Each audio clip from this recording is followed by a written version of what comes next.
Good morning, scholars. Today we're going to continue our way through Far's Homeric Greek, looking at lines 233 to 239 of Book 1 of the Iliad, this being the midsection of Achilles' final rebuke of Agamemnon. Al ektoi rereo kai epe megahorkon omumai, nai mato escape throne, Tamen upote pula kai osdus buse, epe de protatomen, in oresele loipen, ud anatele se, perigarare kalkos elepse, pulate kai ployon. Nun autemen huie sakayon, en palames por eusi dicas poloi, hoi tetemistas prosteos eruatai, hodetoi megas esetai horkos. Okay. Al ek toi rereo kai epe mega orgon omumai. A horkos is an oath, or something one swears by, but here, to begin, it's an oath, and it's working closely with omumai, which is a verb in the future meaning to make an affirmation under sanction of an oath or to swear. So, I make an oath of an oath. So, omumai mega orkon. This is what's called a cognate accusative, and I'll unpack that now. The cognate accusative, it's a very common structure in Greek, is of two kinds, of which the second is an extension of the first. In the first type of cognate accusative, the substantive, that is the object of the verb that is found in the accusative, is of the same origin as the verb. So, you have a verb and its object which are based on the same stem or origin. So, for instance, in Plato you'll find Pauline pluarion pluarunta, talking much nonsense. So you see the pluarion, your accusative object, with pluarunta, your participle taking that object based on the same stem. Likewise, to say he shared in the recent exile, you say xun e puge ten pugain tautain. So puge and pugain both have the same origin. Likewise, victorious in the sea fight at Salamis, tain in Salamine naumakian naumakesantes. So naumakian naumakesantes, we have the same origin. Finally, the promises which he made, tas hupos keses has hutos hupisk neto. So both of these, the verb and its object, have the same stem. Now the second form of the cognate accusative is an extension of that first, where the accusative is not based on the same root, but rather employs a word of kindred meaning to the verb. So, for instance, they went forth on other expeditions. Ex elon alas hodus. Hodus is a journey or expedition. Ex elon, they went forth. And so these verbs are of kindred meaning, to go out, to go forth, and to make an expedition. So ex elon alas hodus, they went forth on other expeditions. Likewise, they raged what is called the sacred war, to hieron kalumenon, polemon estrateusan. So polemon estrateusan, both polemon and estrateuo have to do with raging war or war. So they are object and verb of kindred meaning. Likewise, he fell ill of this disease. Eis denese tautate noson. So noson is disease. Eis denese is to fall ill, become ill, and becoming ill as a verb and noson, disease, have kindred meaning. So thus, this is the second type of cognate accusative. Finally, anthropou pousen blaston, born of a man's estate. Blasto is to sprout. Pousen is a growth. So of a human being's growth, sprouting, the growth of a human being. Both pousen and blasto have kindred meaning. So here we had horkon omumai, where the verbs and the object had kindred meaning, to swear a great oath. Nai ma toda skeptron, tomen upote pula kai os dus. And here, nai ma toda skeptron, it's important to understand the structure here. This is a quote, accusative of external object or object affected. And it's found after verbs of swearing. So verbs of swearing, most common is the verb we're looking at now, omnunai, to swear by, and you swear by tus theus, by the gods, okay, or they have the passive Zeus, omomontai, Zeus is sweared by, but more often you have to swear to ton orkon, which is what we have going on here. Now, looking at A, omnumai tus theus may be an abbreviation for omnumai orkon ton deon, to swear an oath of the gods, regarding the gods, or on the basis of the gods. So the full expressions that you see are at B.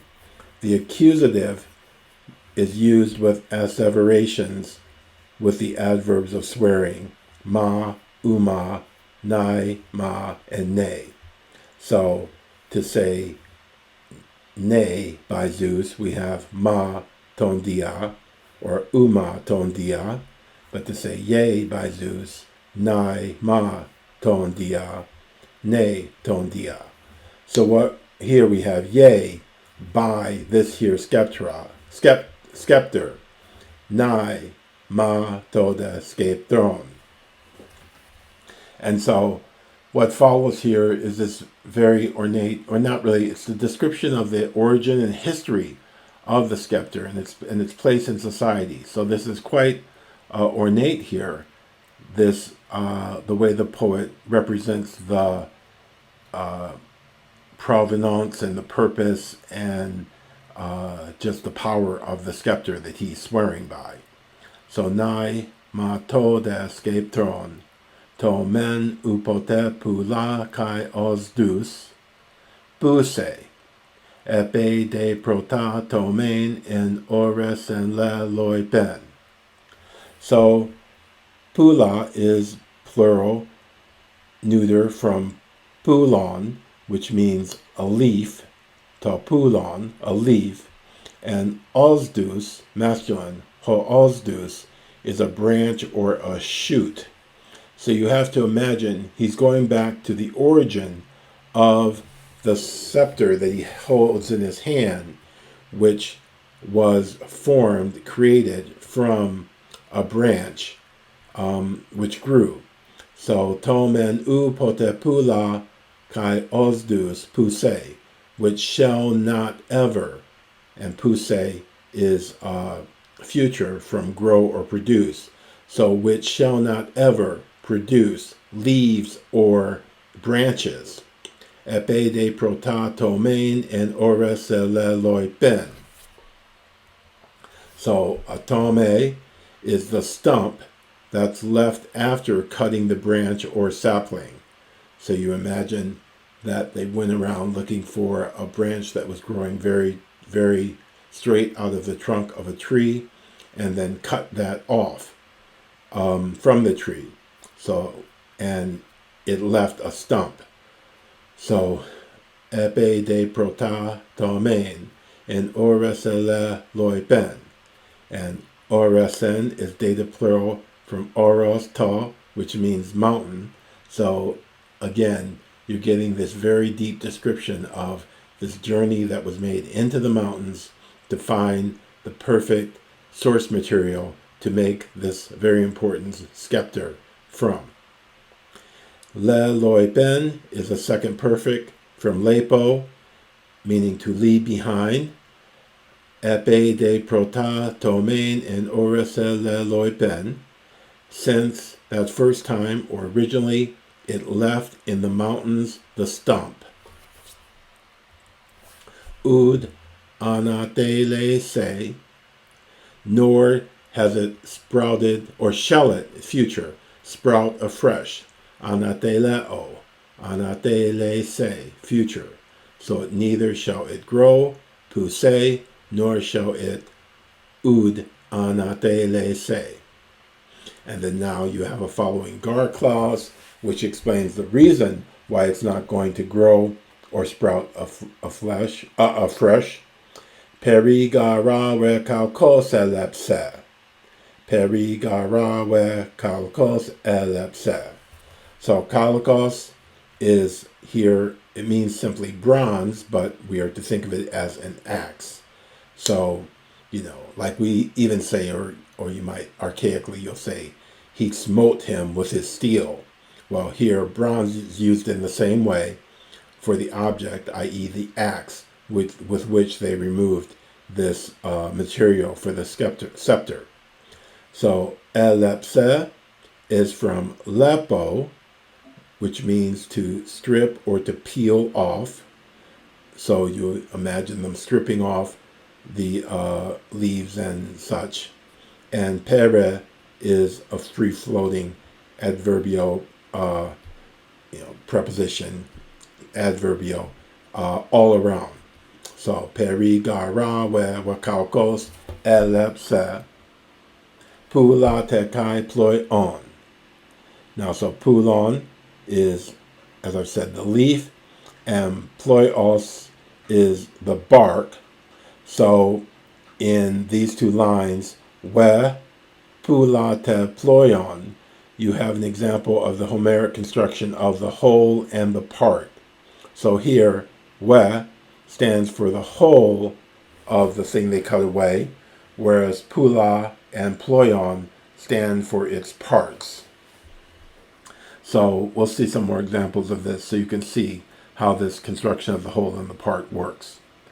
So Smythe 985,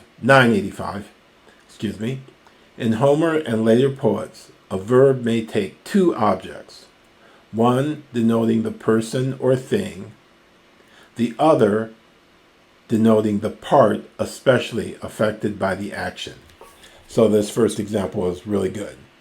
Him he smote in the neck with his sword. So ton da ore plakes aukena. So aukena is the part, the place where he smote or struck ton, him. And second example, she will wash thy feet. Hey, that is the definite article just as a pronoun. She, se, you, podas, your feet, nipse, will wash. She will wash thy feet. He, se, podas, nipse. So this accusative of part is often explained as an external object that became an accusative of respect. So you can look at these sections of Smythe 1554b and 160a if you want to go deeper into this. But this is a very important construction to be aware of because we'll see it a lot once the battle scenes start and people are being hit, as in this first example, ton the Ore plagues Alkena. He struck him in the neck. So,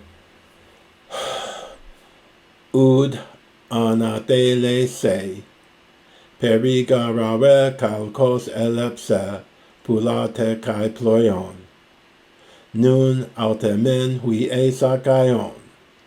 And so alta here means on the contrary. So Smythe 2802, au, which is always postpositive, second in its clause, is an adversative particle meaning on the other hand, on the contrary. In Homer, it can serve as the correlative to men or etoi, and even to introduce the apodosis of a conditional or relative clause. But here it's simply contrasting with the former state of this branch when it was harvested with now nun aute men, introducing how it's now used by the Achaeans.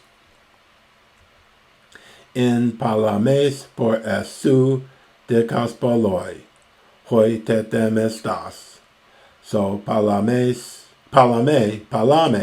is your palm, your hand, thought of in reference to its grasp, and poreuse is a third plural present indicative from poreo, to carry about with one, so which they carry about in their hand, and a didaspolos is one who administers justice or who is busy with judgments.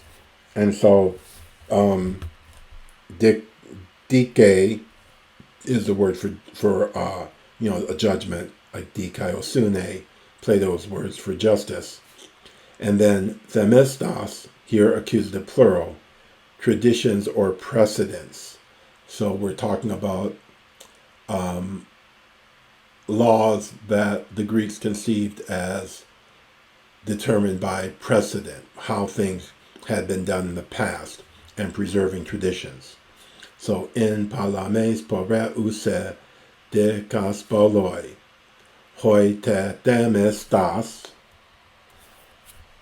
and notice this te, hoi te temestas, Smythe 2970, Homer often, and Herodotus sometimes, adds te to relative pronouns and conjunctions, introducing subordinate clauses, and the te is, which are usually postpositive.